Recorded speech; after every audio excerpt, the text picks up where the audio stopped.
కృష్ణాంజనేయులు గారితో మాట్లాడదాం. కృష్ణాంజనేయులు గారు, అంటే జగన్ నాకు ప్రతిపక్ష హోదా ఇవ్వకపోతే నేను అసెంబ్లీలో అడుగు పెట్టను, నాకు మైక్ ఇవ్వరు, నన్ను మాట్లాడనివ్వరు, ఇలాంటి కంప్లైంట్స్ చేస్తూ అసెంబ్లీలో అడుగు పెట్టడానికి వెనకాడుతున్నారు. అంటే జగన్కు అసెంబ్లీకి వెళ్ళేటువంటి ధైర్యం లేదా, లేకపోతే అంత క్యాపబిలిటీ లేదా అని షర్మిల గారు ప్రశ్నించారు.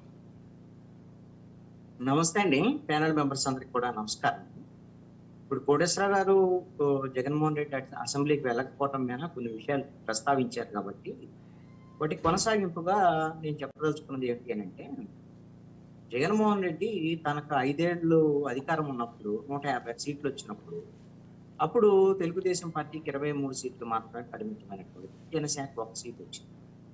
ఆ రోజున వాళ్ళని ప్రతిపక్షం వాళ్ళని తీవ్రంగా అవమానపరిచేటువంటి విధంగా, వ్యక్తిగతంగా అవమానపరిచేటువంటి విధంగా ప్రతిపక్ష నేత అప్పుడు చంద్రబాబు నాయుడు కానివ్వండి, లోకేష్ని శాసన మండలిలో కానీ, ఆ అసెంబ్లీలో అచ్చెన్నాయుడు కానివ్వండి, బాడీ షేమింగ్ చేయటము, అదేవిధంగా వ్యంగ్యంగా మాట్లాడటము, వాళ్ళ ఎమ్మెల్యేలతో వ్యంగ్యంగా మాట్లాడించటము, ఇలాంటివన్నీ కూడా చేశారు. అధికారం ఉంది కదా మనకు అనేటువంటి గర్వంతో చేసినటువంటి పనులు ఇవి. ఇప్పుడు జగన్మోహన్ రెడ్డికి నాకు తెలిసి అవన్నీ గుర్తొస్తాయి.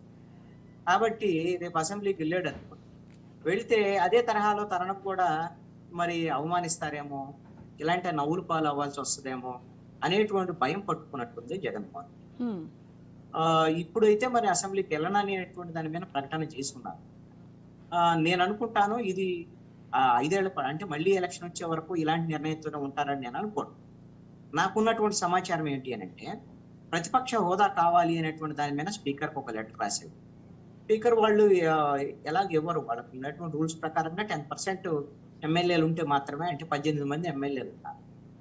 10% అంటే 18 మంది లేకపోతే వాళ్ళకి ప్రతిపక్ష హోదా రాదు. కానీ ఇప్పుడు ఈ రోజున అసెంబ్లీలో ఉన్నటువంటి అధికార పక్షం 3 పార్టీలు ఉన్నాయి, తెలుగుదేశం, జనసేన, బీజేపీ. మరి ఇప్పుడు అక్కడ ఉన్నటువంటిది ఇంకా వైఎస్ఆర్ కాంగ్రెస్ పార్టీ ఒకటే కదా.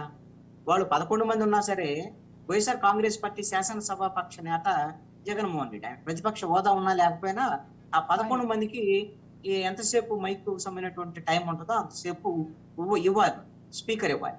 ఇవ్వలేదనుకోండి లోపలే ఉండి ఫైట్ చేయొచ్చు, లేదు అంటేనేమో బాయ్కాట్ చేయొచ్చు, దాన్ని ప్రజలకు తెలియజేయచ్చు, బయటకు వచ్చి మీడియాతో మాట్లాడచ్చు.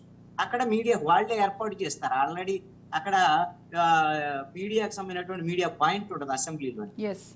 అక్కడ మీడియా పాయింట్ లోనే మాట్లాడచ్చు వైఎస్ఆర్ కాంగ్రెస్ పార్టీ వాళ్ళు. మమ్మల్ని అసెంబ్లీలో మాట్లాడనివ్వట్లేదు కాబట్టి మేము ఇక్కడ వచ్చి మాట్లాడుతున్నామని వాళ్ళు అవన్నీ తెలియజేయడానికి అవకాశం. నాకున్నటువంటి సమాచారం ఏంటి అంటే, ఆయన కోర్టుకు కూడా వెళ్ళి ఆంధ్రప్రదేశ్ హైకోర్టుకు కూడా ఆశ్రయించారు జగన్. ఏమని, నాకు ప్రతిపక్ష హోదా ఇవ్వటం లేదు, ప్రతిపక్ష హోదా ఇచ్చేటువంటి విధంగా ఆదేశించండి అనేటువంటి దాని మీద హైకోర్టుని అడిగారు.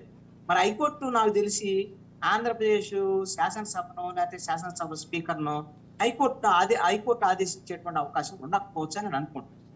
ఇప్పుడు ఒకవేళ అడిగారు హైకోర్టు దాని మీద నిన్న విచారణ కూడా జరిగింది. దాని మీద ఆంధ్రప్రదేశ్ ప్రభుత్వానికి, శాసనసభ కార్యదర్శికి, వీళ్ళకి హైకోర్టు అడిగింది, మీరు వాళ్ళకి అసలు వాళ్ళు ఏమిటి, వాళ్ళకి ప్రతిపక్ష హోదా ఇవ్వటం దానికి సంబంధించినటువంటి విషయంలో మీ అభిప్రాయం ఏంటి, మీ వాదన ఏంటి తెలియజేయండి అని చెప్పేసి హైకోర్టు అడిగింది.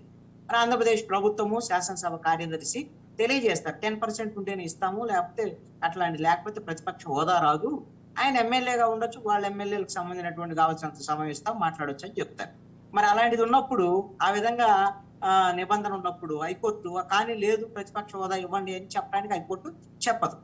అయితే హైకోర్టు తీర్పు వచ్చిన తర్వాత హైకోర్టులో కూడా ఆయనకి ఇది కాదు, హైకోర్టు కన్నా తనకు అనుకూలంగా లేదు అని అనుకుంటే, బహుశా ఇప్పుడు ఈ శీతాకాల సమావేశాలు ఉన్నాయి కదా, నెక్స్ట్ ఇప్పుడు బడ్జెట్ సమావేశాలు జరుగుతున్నాయి, నాకు తెలిసి నెక్స్ట్ సమావేశాల కల్లా హైకోర్టుకు సంబంధించినటువంటి ఒక డెసిషన్ కూడా రావచ్చు. ఆ తర్వాత జగన్మోహన్ రెడ్డి తన ఎమ్మెల్యేలతో అసెంబ్లీకి వెళ్ళడానికి అవకాశం ఉంది అని నేను అనుకుంటున్నాను.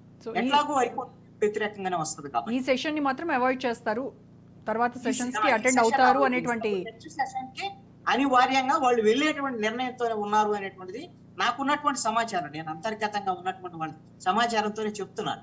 మనకు కొంత సమాచారం వాళ్ళ పార్టీకి సంబంధించినటువంటి వాళ్ళతో మాట్లాడినటువంటి సందర్భం అవన్నీ కూడా, వాళ్ళ జరిగినటువంటి అంతర్గత సమావేశాల్లో వాళ్ళ నేతలు జగన్మోహన్ రెడ్డికి వచ్చినటువంటి విషయం ఏంటంటే, మనము అబాస్ పాలయ్యేదానికి అవకాశం ఉంటుంది. ప్రజలు మనకు ఒక బాధ్యత ఇచ్చారు కదా, ఆ బాధ్యతను పూర్తిగా విస్మరించినట్టయితే ఇది వాళ్ళకి అవకాశంగా ఉపయోగపడుతుంది. అధికార పార్టీకి వాళ్ళు మన మీద ఈ అంశం మీద బాధ్యత లేకుండా వ్యవహరిస్తున్నారని వాళ్ళు పదే పదే అనటం వల్ల ప్రజల్లో కూడా మనకి చెడ్డ పేరు వచ్చేదానికి అవకాశం అయితే ఆంజనేయులు గారు ఇంకొక విషయం ఏంటంటే, షర్మిల గారు మాట్లాడుతూ జగన్ అజ్ఞానంతో ఈ రకంగా బిహేవ్ చేస్తున్నారు, అహంకారం ఎక్కువ అని చెప్పేసి అన్నారు. మరి జగన్ కి అహంకారం అజ్ఞానంతో ఈ రకంగా బిహేవ్ చేస్తున్నారు, మిగతా 10 మంది ఎమ్మెల్యేలు ఎందుకు సెషన్స్ కి అటెండ్ అవ్వరు అని కూడా ఆవిడ క్వశ్చన్ రైజ్ చేశారు. ఇప్పుడు మిగతా 10 మంది వెళ్ళాలి అని అంటే జగన్మోహన్ రెడ్డి ఆదేశాలు కావాలి. జగన్మోహన్ రెడ్డి అనుమతి లేకుండా 10 మంది పోలేరు కదా, పోరు. జగన్మోహన్ రెడ్డి వాళ్ళని పోవద్దు అంటున్నాడు. అది నిజం. ఎందుకోసం అంటే 10 మంది అసలు గెలిచినటువంటి వాళ్ళు కొత్త వాళ్ళు కూడా ఉన్నారు. అలాంటి వాళ్ళు కనీసం అసెంబ్లీకి వెళ్ళి పాపం చిరకాల వాంఛ కదా అసెంబ్లీలో అడుగు పెట్టాలి అనేది. వాళ్ళ నియోజకవర్గ ప్రజల తరఫున 2,50,000 2,70,000 మందో ఓట్లు వేసుకుంటారు. వాళ్ళు ఓటర్లు ఉంటారు. వాళ్ళ తరఫున వాళ్ళ సమస్యల మీద మాట్లాడాల్సినటువంటి బాధ్యత అయితే వీళ్ళకు ఉందిగా. వాళ్ళను కూడా పోనేడు జగన్మోహన్ రెడ్డి. ఎందుకు పోనేడంటే వాళ్ళలో ఎవరన్నా మరి కొంచెం మంది నాయకుడిగా తయారనుకోండి, జగన్మోహన్ లేకపోయినా వాళ్ళు మొత్తం అసెంబ్లీ వైఎస్ఆర్ కాంగ్రెస్ పార్టీ వాళ్ళది కూడా నడుస్తుంది అనుకోండి, ఈ జగన్మోహన్ రెడ్డి కన్నా వాళ్ళకి పేరు వచ్చేదానికి అవకాశం ఉంటది. మరి అది కూడా అలాంటి భయం కూడా ఏమైనా ఉందో తెలియదు. ఎందుకు ఈ మాట అంటున్నా అంటే, ఇది నా ఊహ కాదు, నేను అనే మాట. జగన్మోహన్ రెడ్డి పాదయాత్ర చేయాలనుకున్నప్పుడు అప్పుడు కూడా మాకు అసెంబ్లీలో మీరు టైం ఇవ్వలేదు అని అపవాదు వేసి అప్పుడు అసెంబ్లీని బాయ్కాట్ చేశాడు. పాదయాత్రకి వెళ్ళాడు 2019 ఎన్నికలకు ముందు. అయితే ఆ సమయంలో ఆయనకి 67 మంది ఎమ్మెల్యేలు వాళ్ళు గెలిచినటువంటి వాళ్ళు ఉన్నారు కదా, 23 మంది పోయారు అనుకోండి. అప్పుడు మిగతా వాళ్ళు 50 మంది వరకు ఉన్నారు. తను పాదయాత్రకి వెళ్ళిన 50 మంది వెళ్ళి హాజరవ్వచ్చుగా అసెంబ్లీ సమావేశాలకి. ఎవరు హాజరవద్దని చెప్పాడు. అంటే తను లేకపోతే ఎవరు ఇక నాయకుడుగా ఉండకూడదు అక్కడ అసెంబ్లీలో అనేటువంటి ధోరణి బహుశా ఇప్పుడు కూడా 10 మందిని కూడా జగన్మోహన్ రెడ్డి పోనివ్వట్లేదు అనేటువంటిది ఒక అంశం. రెండవది ఏంటి అని అంటే, మీరు ప్రధానమైనటువంటి అంశము షర్మిల జగన్మోహన్ రెడ్డి మీద విమర్శలు చేయటం మీద ఒక ప్రస్తావన చేశారు కాబట్టి, ప్రధానమైనటువంటి అంశంగా తీసుకున్నారు కాబట్టి, ఇప్పటి వరకు వైఎస్ఆర్ కాంగ్రెస్ పార్టీ అదే కాంగ్రెస్ పార్టీకి సంబంధించినటువంటి షర్మిలగా వాళ్ళకి సంబంధించినటువంటి నాయకులు కూడా మాట్లాడారు. ప్రకాష్ గారు అనుకుంటా. సరే, ఇక్కడ ఒక అంశం ఏంటి అని అంటే, షర్మిలకి జగన్మోహన్ రెడ్డి ప్రధానమైనటువంటి శత్రువు అండి, వ్యక్తిగతంగాను రాజకీయంగా. కానీ మీరు గమనించండి, ఆ షర్మిలకి జగన్మోహన్ రెడ్డి రాజకీయ ప్రత్యర్థి తప్ప కాంగ్రెస్ పార్టీకి ప్రధాన ప్రత్యర్థి ఎవరు? ఆంధ్రప్రదేశ్ లో కాంగ్రెస్ పార్టీకి ప్రధానమైనటువంటి రాజకీయ ప్రత్యర్థి ఎన్డీఏ కూటమికి సంబంధించినటువంటి ప్రభుత్వంలో ఉండేటువంటి తెలుగుదేశం, జనసేన, బీజేపీ కూటమి. కానీ షర్మిల కాంగ్రెస్ పార్టీ అధ్యక్షురాలుగా ఉన్న ఆంధ్రప్రదేశ్ లో ఎవరిని ఎక్కువ విమర్శిస్తారు? మీరు చెప్పారు, ప్రస్తావన చేసి 90% జగన్మోహన్ రెడ్డిని విమర్శించి 10% అప్పుడప్పుడు మాట వరుసకి ప్రభుత్వాన్ని కూడా విమర్శిస్తున్నారు. ఎందుకు ఇలా చేస్తున్నారు అని అంటే, దీనికి ఒకటే కారణం అండి. ఆవిడికి తన అన్న జగన్మోహన్ రెడ్డితో ఆస్తికి సంబంధించినటువంటి వివాదాలు ఉన్నాయి. ఇది అందరికీ తెలిసినటువంటి విషయమే. మరి ఆస్తి వివాదాల వ్యవహారం ఎన్నుంటే వాళ్ళు ఎక్కడైనా తేల్చుకోవచ్చు. కానీ రాజకీయంగా అడ్డం పెట్టుకుంటే, అందుకనే కాంగ్రెస్ పార్టీ వాళ్ళు చాలా మంది బహిరంగంగా విమర్శ చేస్తున్నారు.